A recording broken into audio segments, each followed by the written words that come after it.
Hello, personal productivity enthusiasts and community. Welcome to Anything But Idle, the Productivity News Podcast. I'm Ray Sidney-Smith, I'm Augusto Pinaud. and we're your hosts for Anything But Idle. Welcome, everyone. I know it's been a while. This is episode 112, and we're recording this on May 1st. 2023. Each week, we cover the productivity and technology news headlines of the week. So you know what's going on in the current research, tools, services, products, and more in the world of personal productivity. So let's get right into it. Augusto, what's our first headline or set of headlines this week? The first set of deadlines are all about the 4-day working week. So, Blue Zones has an article talking about 4 days work weeks are making people happier, according to some of the studies that they're quoting on the article. And they took about 83 companies, 900 people. And there were two things interesting, at least for me, in here.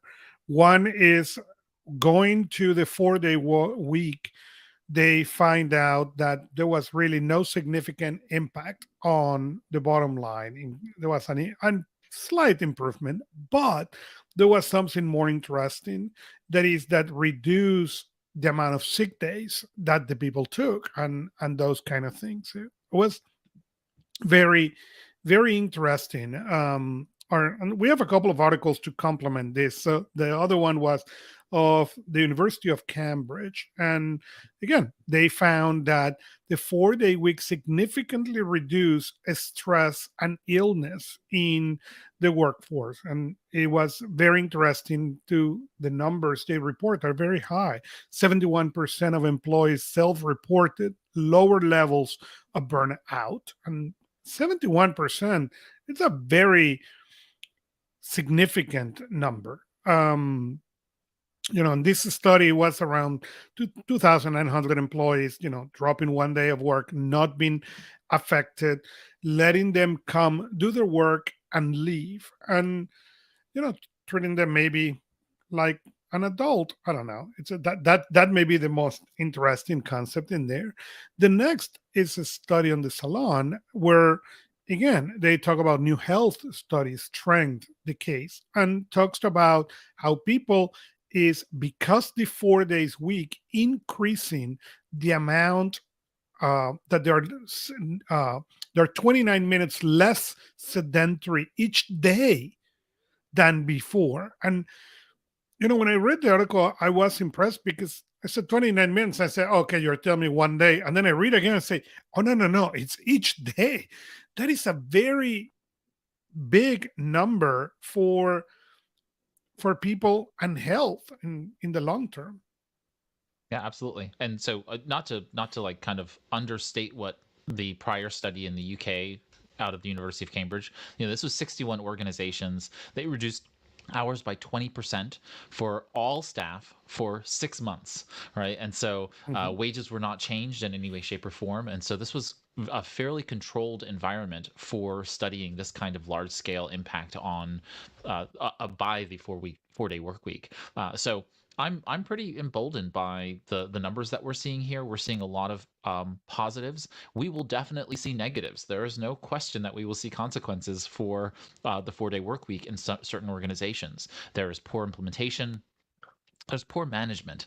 There's undermining by some management and middle management. So there's going to be certainly negative things that come out of this. But this is really great to see a strong set of new data being studied about what happens when we go to this kind of 4-day work week. As we'll talk about in our named story, this our featured story this week, AI is coming, and with that means hopefully we don't have to work as much because the technology can do some of it. That doesn't mean it's going to remove my job, but it should, in essence, give me more free time, right? That's the whole concept of liberalism, that we have more free time to be able to spend on the things that are most important to us as humans. And so I think it's really just for me very very interesting and useful to see this information bolster pro 4-day work week. I'm sure that in maybe 10-20 years we'll be talking about the 3-day work week. It's just going to progressively become an issue for us all, and I think that we all have to in those who are personal productivity minded, we need to really think through how is it that this is going to impact our work, and what are the positives for how this is going to impact our work as well. Let's take advantage of those as much as the negatives that are out there. All right, on to our next story about remote work. Yeah, our next story is the new survey showing how there is an increase on remote work and a reversal to the return of the office drive. We saw let's come back to the office, and it's been very funny because it was like let's come back, and suddenly like what, we're back? No, no, let's stop the car and let's go back to remote. And I've been seeing the same thing in the store. I've been seeing the same thing on my clients. Many of them who went back to the offices with few exceptions has been backing up and trying to understand how they can get into a better hybrid and how can they consolidate locations and things and make people stay happier. One of the things that is not in this study, but it was mentioned in another one I read, is that some of these companies discovered that remotely people were working a lot more than now that they're in the office at 5. They shut the laptop and bye. And it's like, okay, let's look into back. And the number of claims of what they used to call the pretend to work, well, they notice is this people pretending to work? There were people pretending to work in the offices too. I mean, that has never changed. So what they need, as you said, is better management, better systems to allow people to work better. I don't remember if you mentioned this, but this is the LinkedIn Workforce Confidence Index. And so they are studying across the board a wide variety of information. And this is one of those pieces of data that they were studying through January of 2023. And so we are seeing some just very remarkable information. And this is 250,000 professionals that they've surveyed. So it's not some small, drop in the bucket number of people. I see some of these studies where they found, 100 people, 300 people. This is 247,000 people that they surveyed. So the information is really robust in that sense, and it's great that LinkedIn has that access to be able to do so. Yeah. So go ahead. And again, what it shows is what we said.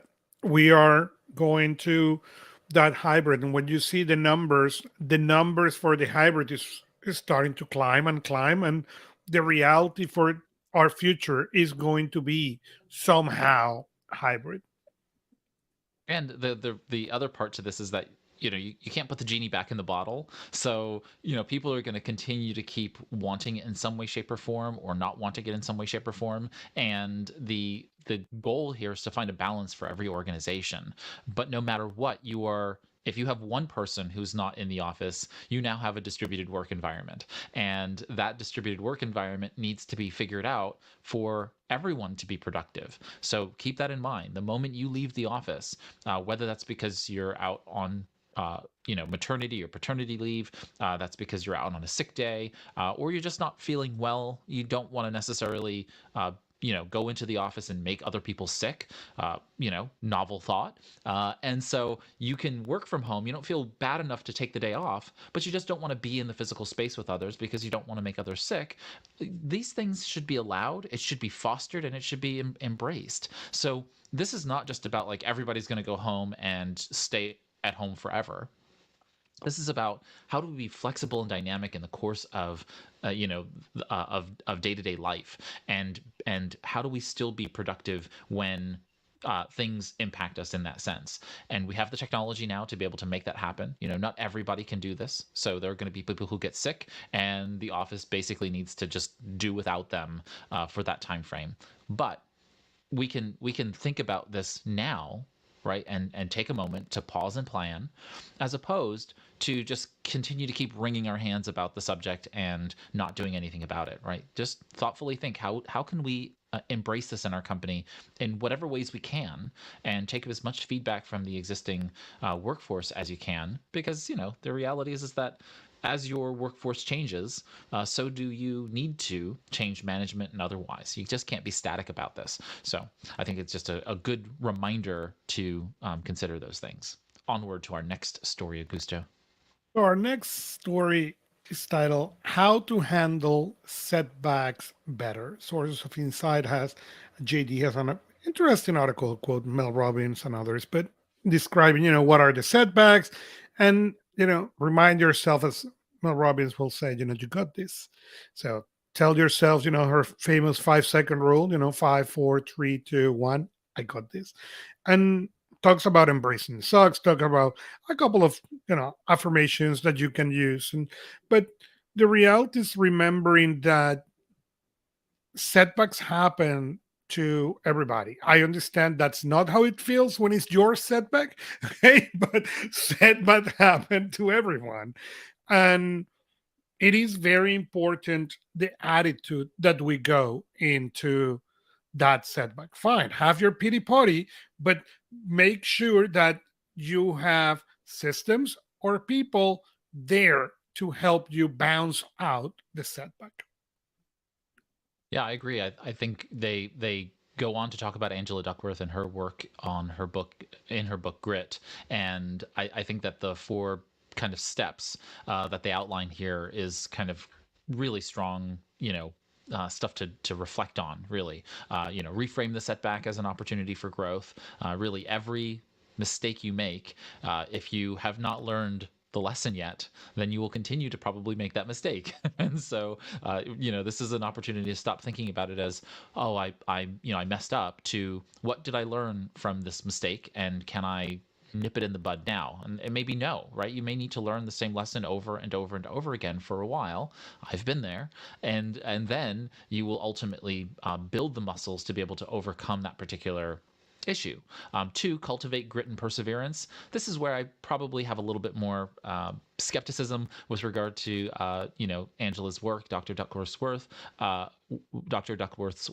But cultivating grit and perseverance is not as easy as it sounds, and there's a number of biological factors that come into play here. But when you do face adversity, right? Like I go to the gym every morning, and I work out, and that's a form of perseverance and grit building, because it's not easy doing the kinds of workouts that I'm doing, and you build a certain level of resilience in the face of that. Now, does that resilience translate to writing an email that I don't want to write to my boss? I'm not sure, but the goal here is to be able to continually think about how you can build this kind of grit and perseverance, and at least do your best to do so. Seeking support and feedback, Augusto already noted that. That's great. And then, of course, embracing a growth mindset. The growth mindset, Dr. Carol Dweck's work, is the fact that you believe you can grow, not just generally in life, but in a specific capacity. Can you grow as CMO in your company?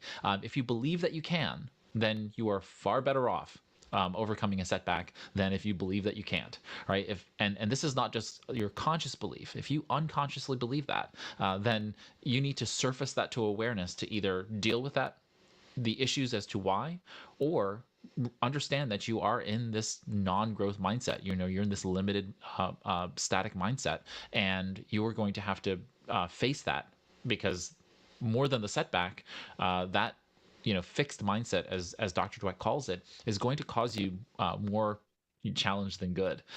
So it's just a thing there. And we're not, and again, the whole concept of fixed mindset is not bad versus good, right? Growth versus fixed is not bad versus good. It is just an understanding of where you're coming from from those perspectives, and that the growth mindset does give you more flexibility, right? So it gives you more positive outcomes. That doesn't necessarily mean that a fixed mindset is a bad person or a bad whatever. It's stuff we tend to moralize some of these things when we talk about them. Anyway, onward to our next and final productivity article of the week, Augusto. And it comes from Psychology Today, and Tony Lester is giving a personal perspective on time management. And the story is, I rush. I was at Thanksgiving dinner doing all this, went to the gym, and suddenly the universe tell me stop. She basically break something on her back, hurt something on her back, and spend Thanksgiving dinner on ice on her back via Zoom. And she's questioning, it's really trying to add that more thing, doing that productivity, you know, more, really something. And I have always argue when I talk to people about productivity and clients, what is what you want to do? Do you want to check more boxes or do you want to check the important boxes? And there are days that we all check more boxes. Okay, that's what it is. Okay, you end the end of the day, 6 p.m. and look at this and say, what I accomplished today. Did you check the boxes? Yes. Is any of those boxes really critical? No. Okay, and that happened, okay, to all of us. The question is, how many of days in a row do you have versus how many of days of those can you, or how many days with significant things can you have? And that is where is important, this personal perspective on type management. Because as she said in her article, well, adding that more thing, I missed that Thanksgiving dinner with a friend who was moving out of town, who I may not have another opportunity for Thanksgiving. It was worth it. Do the activity that she was doing to get hurt? No. But at that time, that was what she thought was the right thing. And that's something very important because we all come, again, to the last of the end of the day and saying we didn't accomplish anything. And you mark a bunch of boxes that you now notice that none of these are really that important. Fine. But then stop and learn, what do I need to do tomorrow to change what happened today to make it better? You cannot change it back, but you can change it forward. And that's where these kind of articles are important for me. If you ask yourself why I pick what I picked today, why did I did these 20 things instead of 20 different ones? And that perspective turn into something very important. Yeah, so I'm gonna take an unpopular opinion here, and on a number of different subjects relating to Tanya Lester's work here.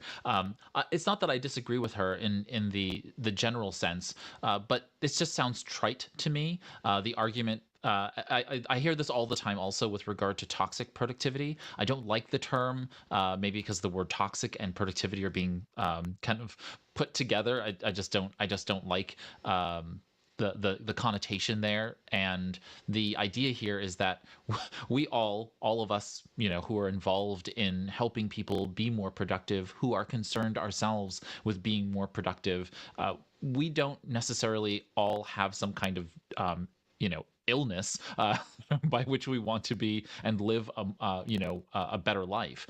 There is a point, this is where I agree with her. On the whole, I believe there's a point where, as you talked about, Augusto, are we really just checking off boxes, or are we doing things that are values driven, right? And values just means I've created, a standard for myself in life, and I want to live abiding by that thing.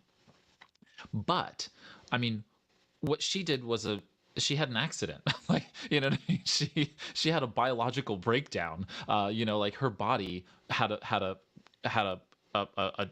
problem. This doesn't necessarily tell us that she actually had a breakdown in her systems in any way, shape, or form.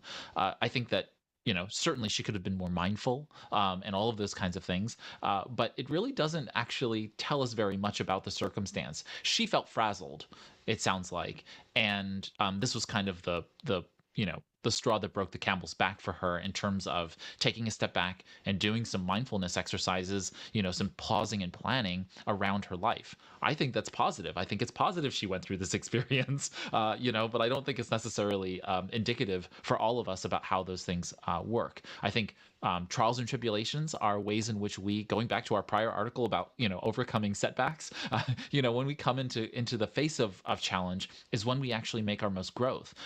Growth comes through discomfort, right? And discomfort comes in many different forms, including apathy, or just basically plain, uh, you know, feeling nothing about the way in which our situation is. We become apathetic about something, we become kind of banal about the circumstance we're in, or we get something shocking. Something very positive happens in our life, something very negative can happen in our lives, and we respond to those things. So growth comes out of those places of challenge and discomfort.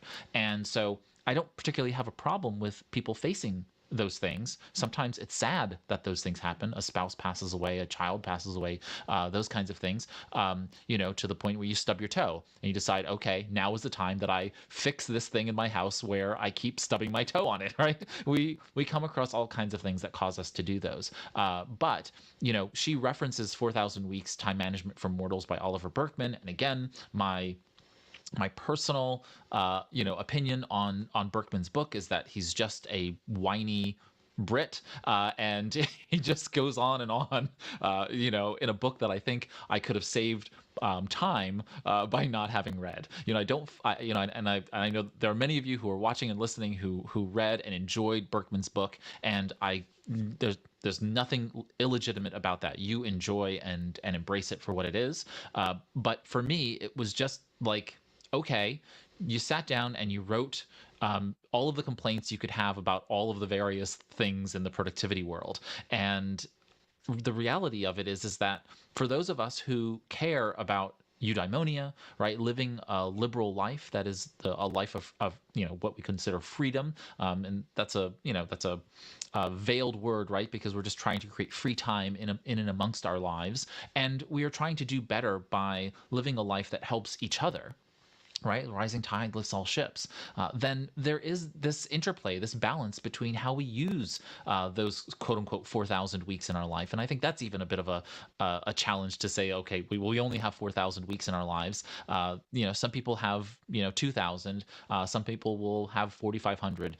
Just depends on the individual and how it all works out. So I'm I know I sound a little bit aggressive here in this sense, but I just want people to understand that there is this, I think, growing sentiment toward being kind of anti-productivity for the sake of it, and we shouldn't fall for that. We should be very, very clear about the fact that we want to do better for us individually, our loved ones benefit from us being more productive. And when people come out and kind of have this, these challenges, I think maybe not to what I've just done, but we should embrace those folks as much as possible, and try to understand where they tripped up so that we can have a better and more thoughtful discussion about, okay, is this really something that has to do with learning about productivity, or did you just have your back just blew out, right? Like that's just really what I heard, is her back blew out, and then she attributed these other things to it.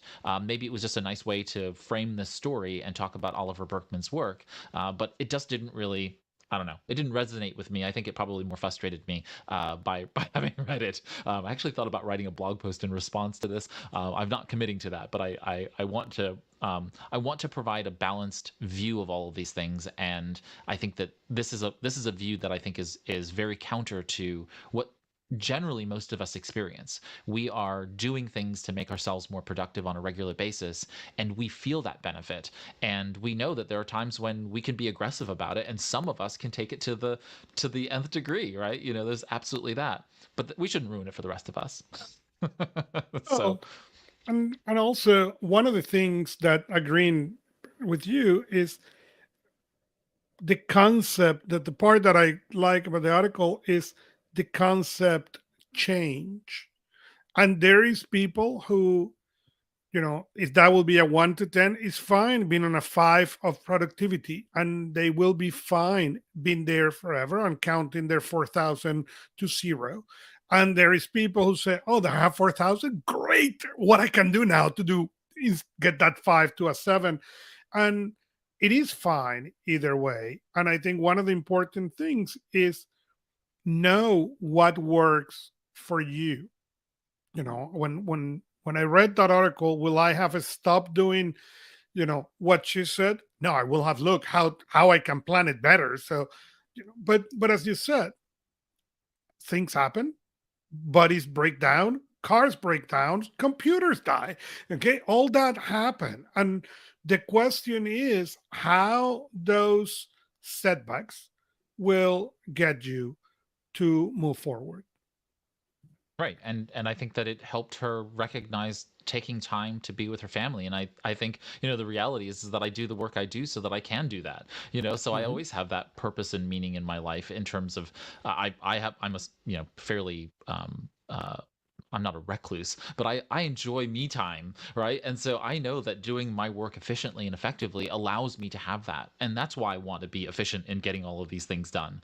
For you, it may be that you want to spend more time with your family and you want to be able to set that time apart. So knowing your why really helps compete against this whole notion of toxic productivity, or that somehow, you're being disabused of your time at work or something like that, or that a la Berkman, somehow you're misusing, your time because you're trying to be more productive in many different ways.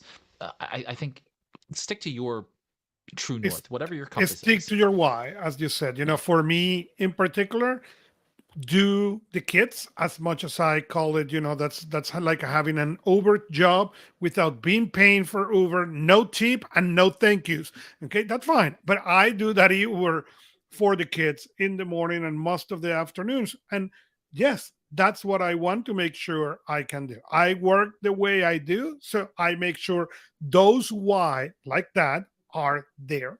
So the important thing is to understand what are those whys, and if yours is family, great, then things need to go around that, not the other way. fantastic. And so, with that, we've closed out our productivity articles this week. We're going to go into our word from our sponsor this week. And then when we get back, we will talk about the technology news this week, and then our featured story, and the rest of our closing matter before the show closes out. So, we'll see you after the break. While working in person may be normal for you, it's unlikely your coworkers are as interested in being productive as you are. Or working remotely or from home can be isolating. And there's something powerful about being with productive people, even virtually, that helps you be more engaged. If a flavor of these sounds familiar, Co-working Space by Personal Productivity Club is for you.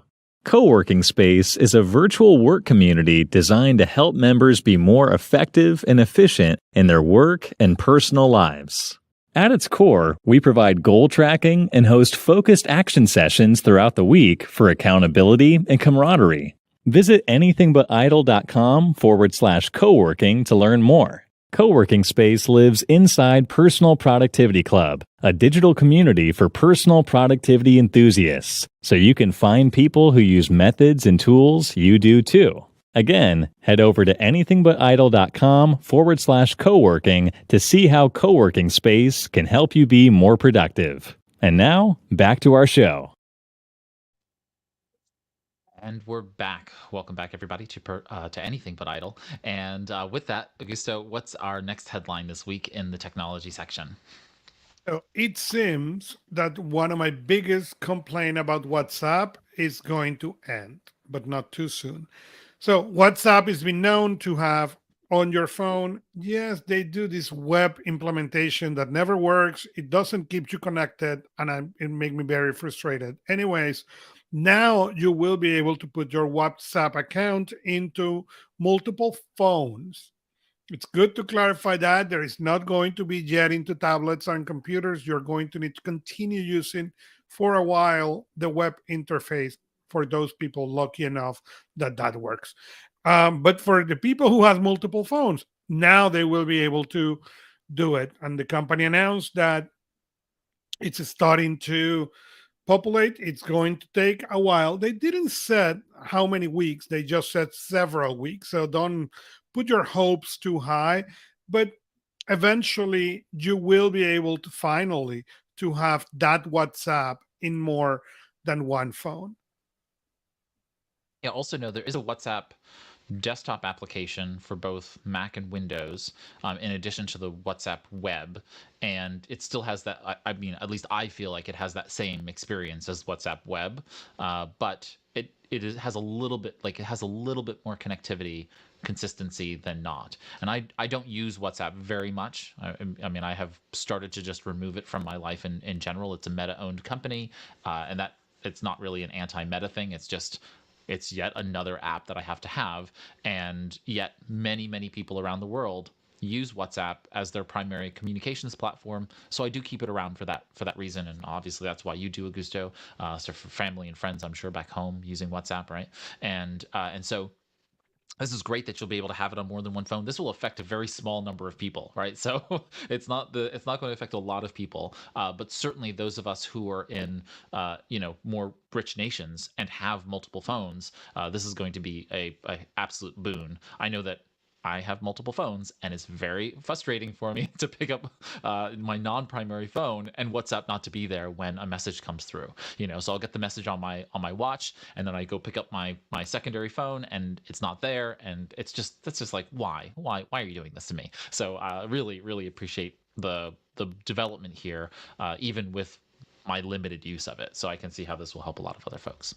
All right, Yeah, onward to our I will wait until they have the iPad someday. I have no hopes. yeah. Anyways, let's go to our second, and the second I'll is cover Google this one. Authenticator. I'll cover this one really quick. So, Please. Google Authenticator is the multi-factor authentication tool. So it provides a second factor code, which is generated by you connecting various services. So if you have a service where you're logging into it, like Discord or Slack or otherwise, you turn that technology on, and then now, when you go to log in, it asks you for that other code. And you've probably seen this in many different places in your life. And Google Authenticator is one of the applications that do that. Most people, if they're in the Microsoft world, have been pushed to use Microsoft Authenticator, but you can actually use Google Authenticator instead of Microsoft Authenticator if you wanted to, if you don't want to keep all of your kind of, eggs in one basket kind of thing. And it works remarkably well. But one of its primary limiting factors has always been the fact that it was stuck on one device. You could export the authenticator codes to another device. And what I've always done is I just basically have multiple authenticators running in the same system, and when I attach authenticator to a new account, I scan each of them. So I basically am doing multiple work. Well, Google, in their ever wisdom, has decided to bring this out to bring it to kind of a new level, which is to synchronize our two-factor codes across their system. However, this is currently not using end-to-end encryption, or E2EE. So be mindful of that fact, right? You are not having the best level of security as it relates to being able to synchronize what are very sensitive codes. So you should be very mindful of whether or not you should even utilize that function until they do get E2E going. But they have identified that it is an issue. They are going to bring E2EE, end-to-end encryption, to Google Authenticator with the synchronization. I know that I am very happy to see this come to the platform, and it'll make it just a much more clear and straightforward option for folks to be able to utilize second factors, because it's not an easy concept for a lot of people to kind of grok.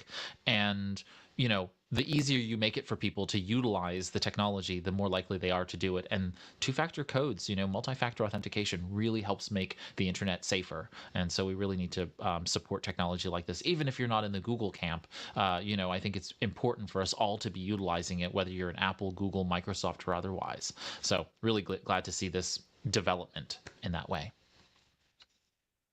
And it comes our second news, and I'm jumping into this because it happened to all of us. Okay, you work some days in Google, some day with the Google Docs, some day with the Microsoft. Depends, especially the people of us who work with different clients. And some of my clients work in Google Docs, some of my clients work on Microsoft. And you get there and say, you know exactly what you want to do. How do I do alternating columns in Excel? Or how do I recall an email? And now you are breaking your head because you cannot remember where in Google Docs or in Excel or whatever that is.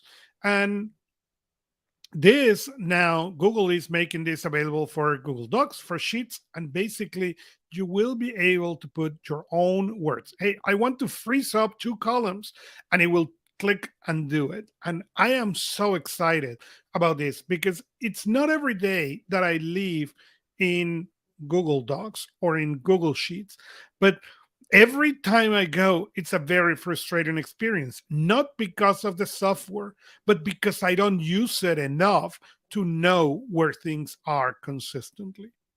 Yeah, so a couple of points of clarity here. One, this is coming to Google Docs, Sheets, and Slides. So those three Yes. primary products, and I'm sure that they're going to probably scale this out to more as they build out the enhanced tool Oh, yeah. finder. And so this is really great for folks who don't use the tool every day, as Augusto said. And this is now the new home for find and replace. So if you're trying to Mhm. find and replace something, typically you would use Control H or Command H on your keyboard in order to engage it. You highlight the text in Google Docs, use the keyboard shortcut command, or you go to Edit and then down to Find and Replace. Now that's directly there in this enhanced tool finder. You can actually do Find and Replace.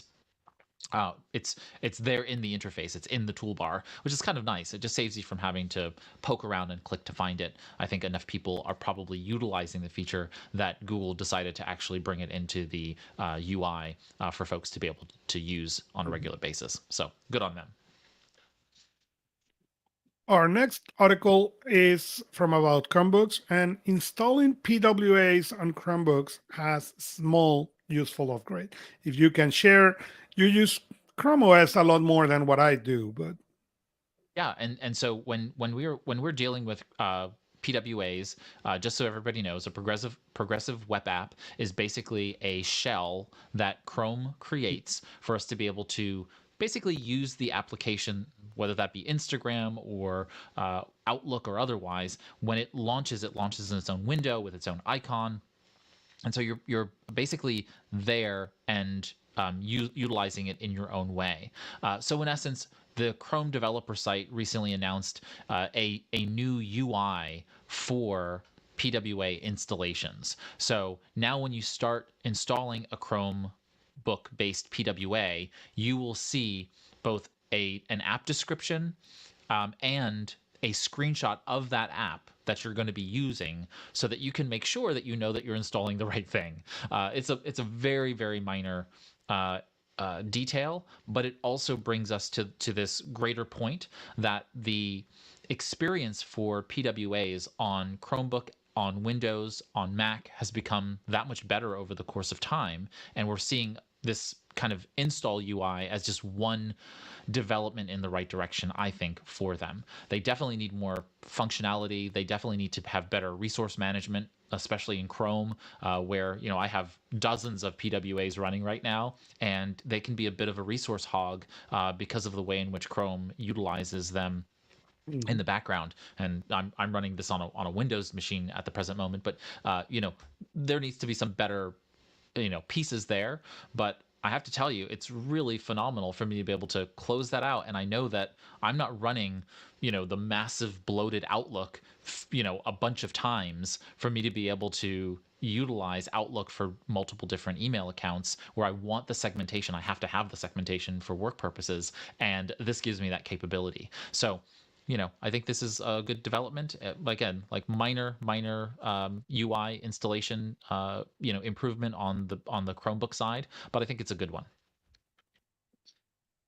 Next up, Well, some Apple news. our next is Apple news. Apple wins the appeal in the Apple Store legal battle against Epic Games. And as I said at the beginning, I'm very happy that they win, not because I agree everything they're doing, but because of the way this battle started. I don't think it started in the good way, and I'm very happy to see that it's ending on the way it should end.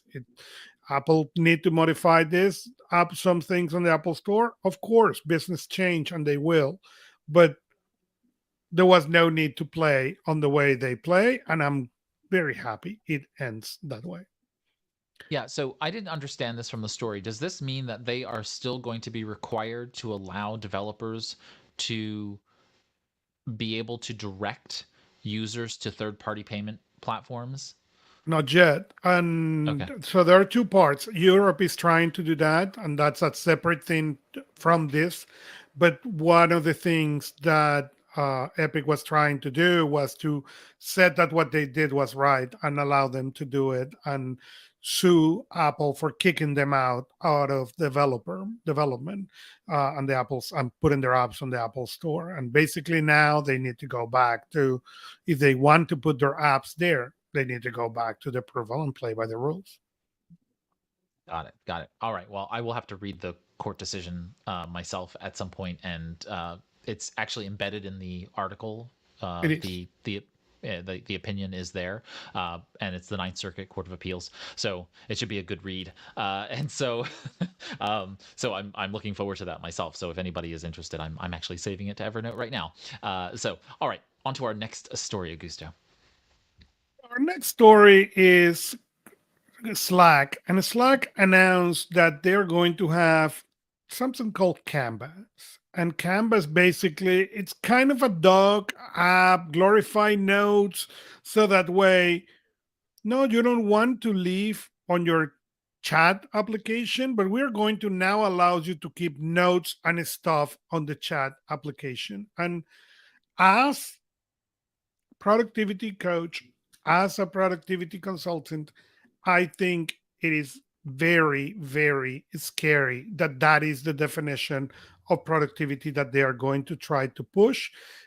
Basically, it remind me of the idea of post-its, okay, and how I'm going to put my productivity system in post-its.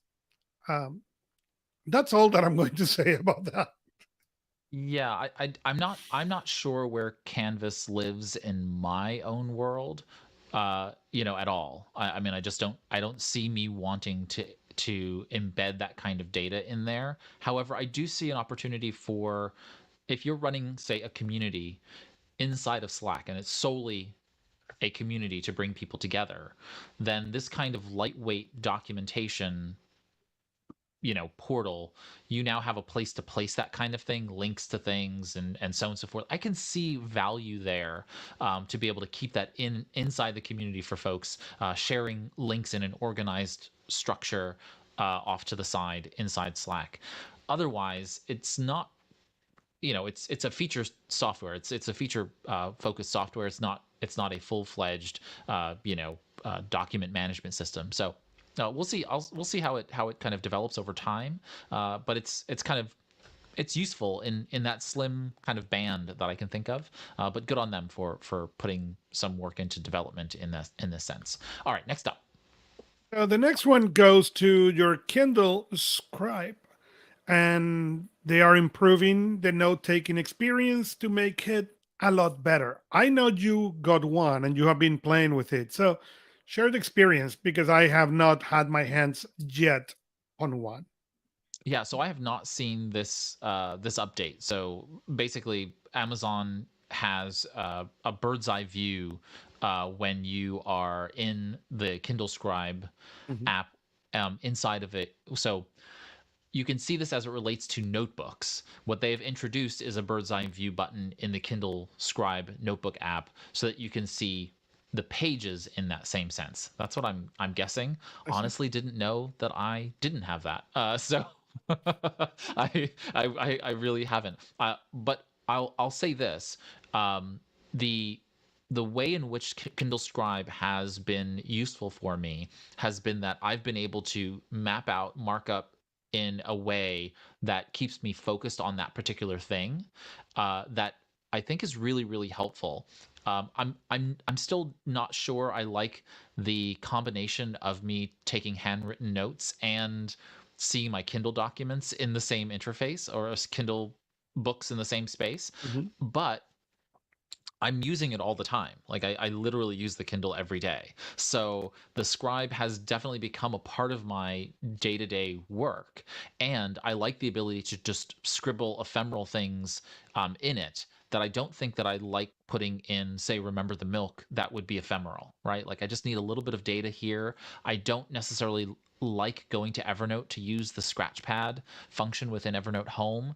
Just doesn't appeal to me. I know it appeals to others. So the Scribe ends up being that place where I can take those notes. And if I'm in an environment where I'm not going to take notes with my keyboard, and I'm in a face-to-face meeting with a client, the Scribe is kind of the perfect tool.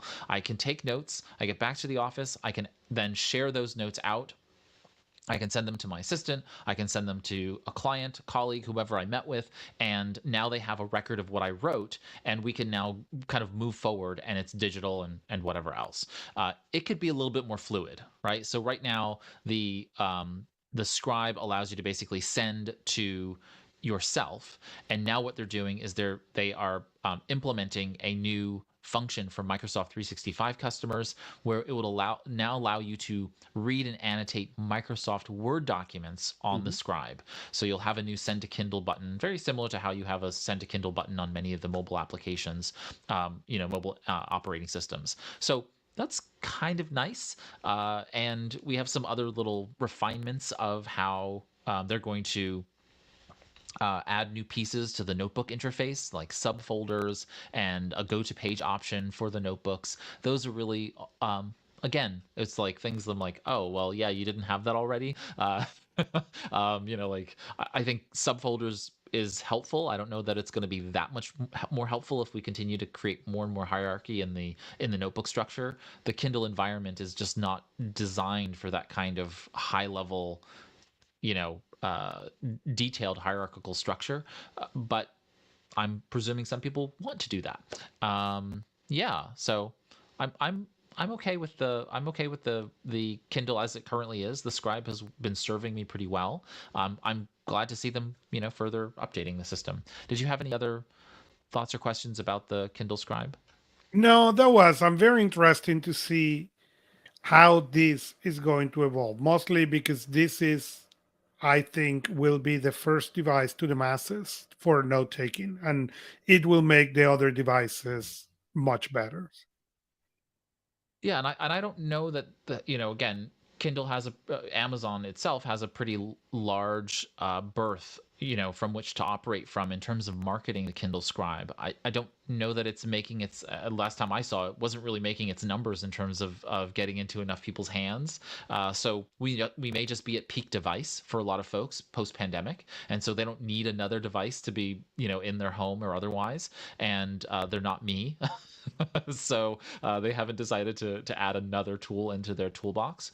That being the case, I think that when people are ready to change out a Kindle, they might choose to go to the Scribe instead of the Hmm. Oasis, Correct. and especially if they get this additional feature set of being able to handwrite on the books as well as the documents. I will say that I have been using the annotation feature and writing on more and more Kindle documents now that I have the capability, and I'm a bit annoyed when I have my Kindles because I have a paperwhite, and I have an original Kindle 3G that I still use, and I've got a couple other Kindles, and so when I have them around, when I have the Kindle Scribe, of course, I'm like, oh, you know what, I would circle or write my annotation notes in the margins, and that harkens back to physical books and what I would do when I would write in physical books. But I can't do that when I'm on the Paperwhite, and it's a bit of a kind of a mind change because I have to go back to long pressing, highlighting, and typing notes, which it's not the best experience on the Kindle, right? You're Right. kind of, hunting and pecking on the screen to be able to type the basic words, right? You don't have swipe, you don't have the ability to really do voice to text in the Kindle environment. So the scribbling in the margins, as long as you have neat handwriting and you can read what you wrote, it's actually very it's actually very helpful. Okay, moving right You along. just ruined my possibility of get one of those. You say neat and can't read it. Yeah, I'm out. Yeah, that's it's absolutely necessary because it's not going to be able to read it back to you. All right. Moving right along to our featured story of the week. Are we doing tools of the week? Tools of the week. We're doing science of productivity right now, and we have an article Gotcha. from Mr. Tank, I taking Tank, and I'm sorry if I mushed the Butchered name. his name. Yeah, I just did. But the article it talk about his book who's coming and his realization that why productivity is 1% effort and 99% battling your biology. And I really enjoy it because it's true. It is the systems. That's what is the productivity, but the rest is how you consistently work into learn the new tricks that your body learns so you do what you need to do. I remember when I begin waking up at 4 in the morning, at the beginning was okay, I'm not going to renegotiate the wake up time in the morning. And then after that, then okay, I need now to renegotiate what I'm going to do in the morning because otherwise I wake up and read. That it was very pleasurable. Okay, nobody was interrupting me, but not very productive to read at 4 in the morning. So it is very interesting what he called, the cerebral sabotage. And that's a little bit of what I see. And he talks about understanding your emotions. What you have is lack of confidence, is boredom and frustration. So it, it's a very nice um read, and a reminder of what our body is designed to do, at the end of the day, and what we're trying to do, and to remember what are your peak hours. And the more you know about those things, the more your productivity can be elevated. So, Yeah, so I'm going to butcher his name also, but a Tank. He is the CEO of Jotform, which is the form tool. And so he wrote this book, Automate Your Busy Work, Do Less, Achieve More, and Save Your Brain for the Big Stuff. And so that's coming out on May 16th. And so I'm really excited and interested to read the book, of course, because I am now working on a course called Automating Your Productivity. And so this fits well within the oeuvre of things that I would want to read. And I fundamentally agree with him that, if you do not understand your biological fitnesses first, and really overcome those pieces in the best possible way for you, right? That's not going to be the same for everybody. Then the rest of your productivity is going to suffer in some way, shape, or form. So I really appreciate that. All right, moving right along in the agenda. so in the ride along now, we have the tools of the week, and you know, Right. So um, I'm gonna avoid bringing these things up on screen just because I have not played with this tool in a long time and I don't want to mess anything up. So you want to go for it, Augusto, and then I'll yes. I'll do So the mine. first tool I'm going to bring, it connects with the science of productivity, and it's something that I'm testing right now. I've been testing with a device from Abbott called the Free Lifestyle Laboratory. And basically, it's a continuous glucose monitor, and you put it in your arm. It doesn't hurt. It's very discreet. But it measures your glucose 24/7, 14 days, or every sensor lasts 14 days. And it's been very interesting to learn what are their body reaction to certain things, okay, and what we thought that they were and what they show physically.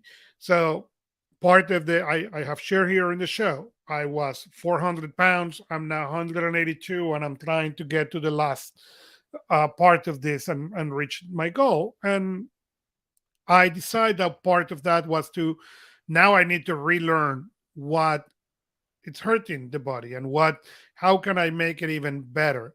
And it's been a very interesting experience to eat something and discover, oh, this doesn't hurt. Okay, the glucose levels at least. And or then you eat something else that you think, oh, this is going to be great, and numbers went up. But learning how thirst plays a factor, how stress play a factor, how getting mad play a factor into those things that for me were absolutely unknown issues. Yeah, did I thought that was if I get mad that will affect my glucose? Yeah, I have read that. Do I know how many points? No. Okay, and it is very, very different when you see yourself, in the green, okay, for your glucose, and suddenly you have an instant, you get mad, and you see that thing going up. So it is very, very interesting to see. So that's what I wanted to bring as the tool of the week, because you don't need to have necessarily that diabetes to learn that. I don't want to have it forever, but it's been a great thing to be able to learn what are the effects.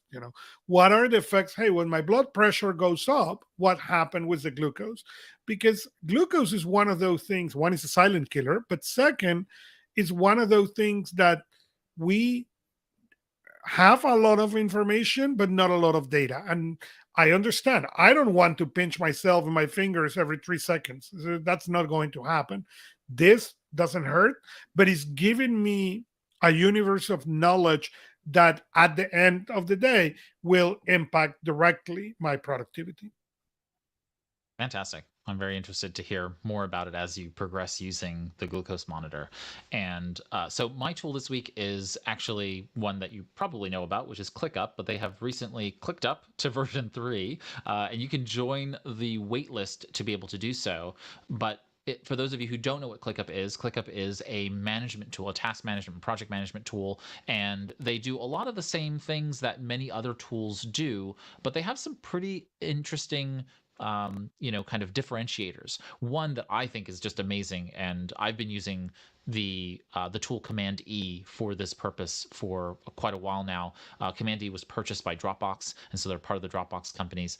They're one of Dropbox companies now, and so what it does is it allows you to connect all of your various applications and your local drive to be able to search across all of them in one place. So you can connect Google Drive, Salesforce, OneDrive, Dropbox, you name it, and now you can search across those in one interface, which of course is very helpful because you might have documents in many of those places, including your local systems. I'm not quite sure if it indexes Outlook locally, which I think is an outstanding issue for a number of different applications. But you can also then bring all of your inbound tasks into one environment in one space, which is kind of nice. So all of your work notifications kind of come in to this one space as well. They've updated the entire design just to make it cleaner, less cluttered, that kind of thing, and I think that's always a positive as well.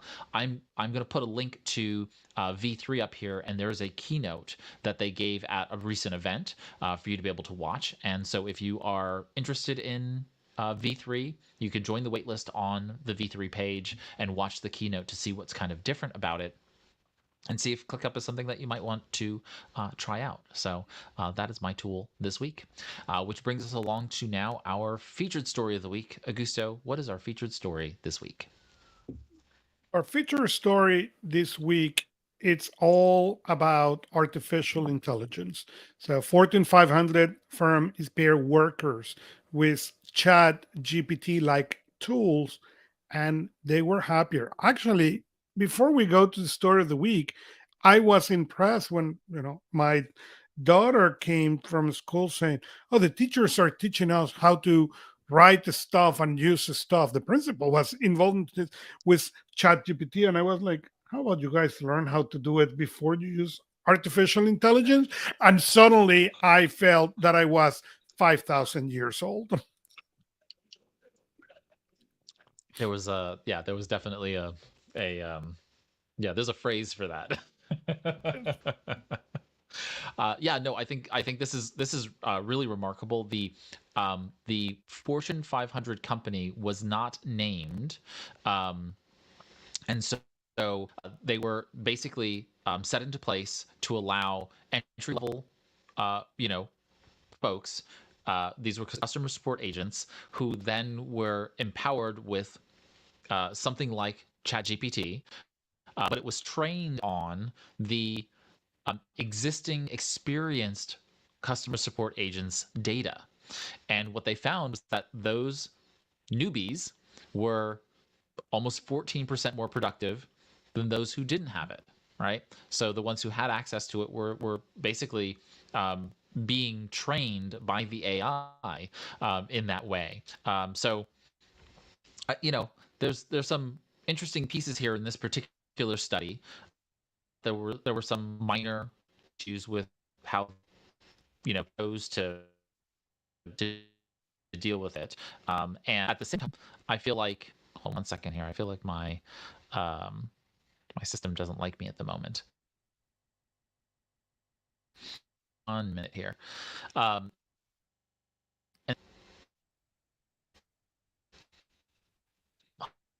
thing just automated in my system and reopened, shouldn't have, right? This is one of the travails of automating your technology. sometimes it gets in the way when it shouldn't. And so uh, the uh, the context, though, of this particular story for me really brings up the whole kind of gamut of things related to artificial intelligence, and that's why I think it's a really good story for us to have this discussion about, Augusto, which is that um, whether we like it or not, AI is going to continue to become better and better, and it is not going to necessarily uh, be good for everyone.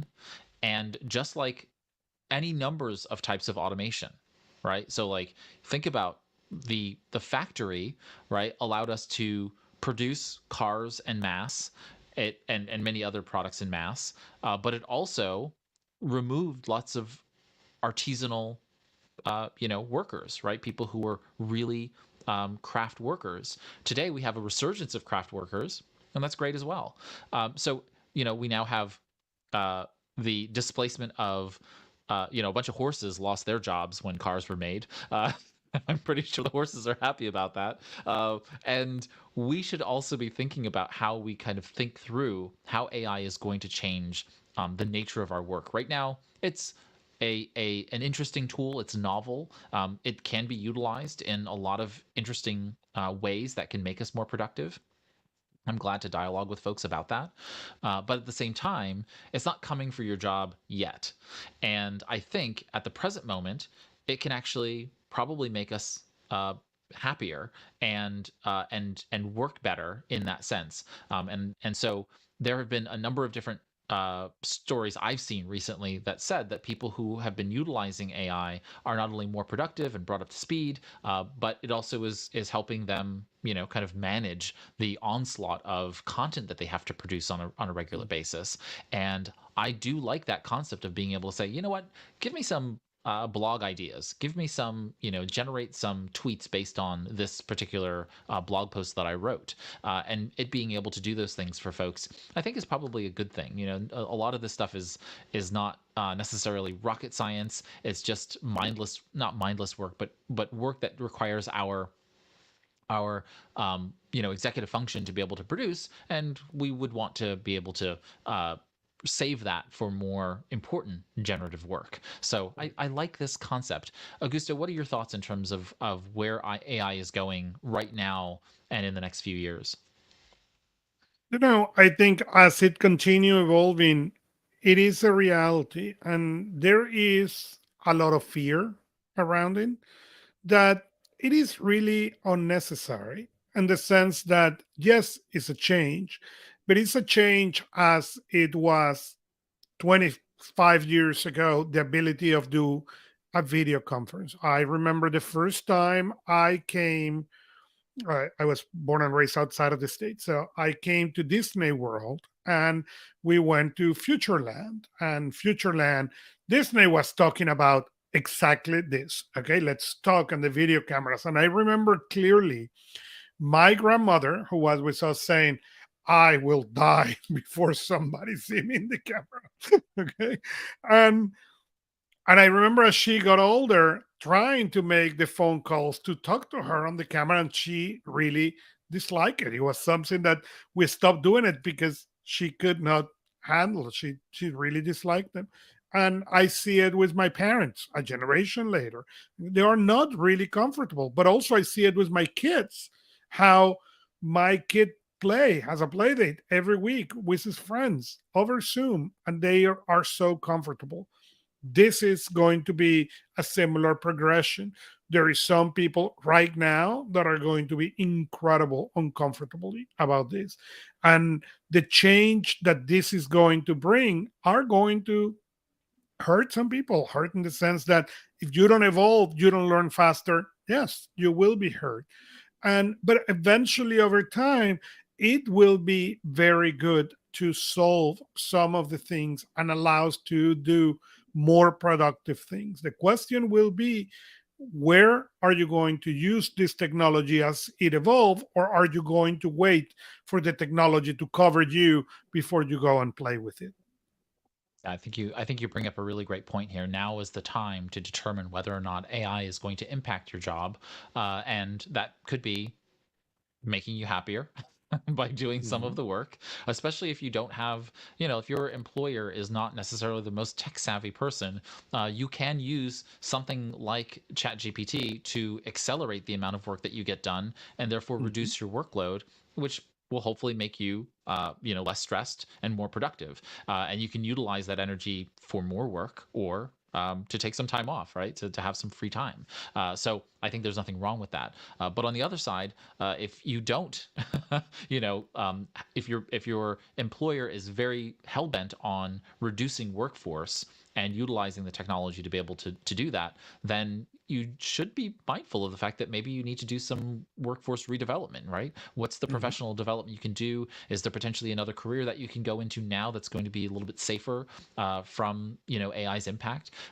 Things like being a lawyer or those kinds of things are going to start to be impacted by the fact that AI can help represent you in traffic court and in traffic cases because it can do it better than than the human, right?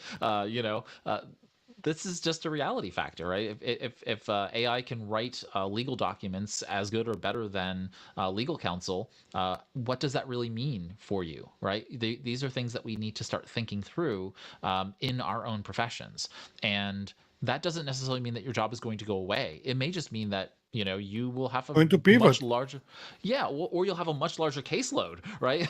Yeah. Your employer might say, hey, now that you have this technology, you're now empowered to do way more because all you need to do is write a few prompts here and there to do this and that. So there's going to be some education for folks about how to effectively prompt write so that they can get more work done, and facilitating that in their work, or educating their boss that, hey, even if I use this technology, that's not necessarily going to save me that much time, right? It may actually be Right. more time for me to do this kind of work, and that used to happen to me in my own world. People used to say, oh well, I'm going to give you this document and you're going to review, and all I need you to do is review the document based on what you did. And I'm like, okay, but by the time I did that, I could just literally recreate the document using my own, knowledge. And so, what do you really want me to do? You want me to review your document, then ultimately tell you that it's garbage and I need to then rewrite it from scratch in my own, using my own pro forma templates? And therefore, it's just going to cost you more money, right? So it's like balancing those pieces out. I think that we also need to remember that ChatGPT is just one technology. It is just Mhm. one brand of that technology, is of those technologies. So we have narrow AI coming into this, and narrow AI just means that it's doing a very specific task, right? Versus general AI, which is something that would be akin to, I keep using the example of Jarvis from Iron Man, right? Jarvis is general AI because it is capable of doing many different things and conversing with you about those many different things. Most AI is going to be narrow AI. It's going to be able to help you in these background ways that are not really on the surface, right? They're just basically caked into tools. We've been seeing this for years inside of Google Drive and inside the Google Workspace ecosystem. We've been seeing this also in Microsoft's ecosystem, and we'll just see it more and more come to the surface in some way, shape, or forms. That's mostly marketing stuff. I think Microsoft's Copilot is phenomenal, and I think it's going to be a really important aspect to the world. I think that whatever Google does in Workspace in terms of surfacing more and more artificial intelligence beyond just Google Sheets, you have the Insights search there, which is machine learning, which is just one form of AI as well. But the idea there is that we're going to see more of this stuff just kind of melt into the background. We're not going to notice it as much, and then we're going to have some AI that's going to be front and center, where we're using it like Google Bard or Bing search, where we're having conversations with the AI engine. And we have to come to terms with how that's going to really impact our productivity. I'm of course going to embrace it. It's new technology, and we need to embrace it. I am not of I'm an optimist, I suppose. I'm not in the sense that AI is going to become our overlords, and so on and so forth. But we do need to be careful about how this moves along, and Michelle's noting here, that's where it'll probably be most useful when it's baked into our regular work tools. Absolutely, Michelle. I think that that's one of the key places where it'll make us more productive by allowing us to basically have the work that I would normally do to get through a workflow facilitated by the artificial intelligence. It can it can watch what I'm doing, right? And that's, as you noted, in a general population perspective, if it's watching what I'm doing, then it can help facilitate moving those things more quickly through a workflow. And that's the holy grail for me, right? It's just I want to save the number of clicks I get from one particular thing to another, so that I can get that thing done. And if it can start to understand what I'm trying to get done, then it can do it for me because I'm just clicking on a screen Mhm. most of my day, right? Like I feel like a kind of a monkey in a spaceship. I'm just like I'm pressing buttons. Of course, I know what I'm pressing, but once the machine knows what I'm pressing, why can't it do it also? And it's going to get to the outcomes that I want. Any final thoughts, Augusto? Yes, well, not about this, but we have one announcement. Today, Apple launch what they call rapid security responses for iOS, iPadOS, and macOS. And basically, what they're doing is implementing security updates that need to be done faster than waiting for the next big update. So, what they are doing is they are for the latest version, so starting on 16.4.1, they will push the security updates much faster than the next release. And that will keep devices secure, and it's a good thing. So the first one was released today is 16.4.1a. So if you have a Mac, it's 13.3.1a. So if you have an iOS device on the last operating system, check and upgrade so you have the latest securities. Fantastic. All right. With that, we are coming to a close of Anything But Idle. Couple points for everyone to know. First and foremost, if there's something that we missed, you can always let us know by heading over to anythingbutidle.com. If you go to the episode page, we do have a comment section, so you can go ahead and note those things there. And we also have a community page. And so if you go to anythingbutidle.com/community, I'm placing that on the screen there for you, but anythingbutidle.com/community, you'll be taken to our community page and it'll explain to you our community. And that's where you can also share news stories, converse with Augusto and I. Let us know what you're listening to, what you're reading in the news, and certainly if there's something important that we may have missed, I love hearing about those items. If you are following us on social media, feel free to let us know there as well. We do have some social profiles, but really come into the community, and that's going to be an easier way for us to all interface with each other. As well, feel free to follow us in your favorite podcast app, whether that be Apple Podcasts or Google Podcasts or whatever other, Overcast, you name it. There's so many out there. Pocket Casts. Go ahead and do that, but share it with a friend. Let somebody know that we're doing this work out there, and that really helps us to grow the show. And so thank you for helping us grow the Anything But Idle audience. And with that, thank you to Augusto Pinaud for putting the show together and being here with me this first week of hopefully regular every week again, now that we're It will back be in. regular every week. Yes. But thank you for listening to Anything But Idle, the Productivity and Technology News podcast. Until next time, here's to your productive life.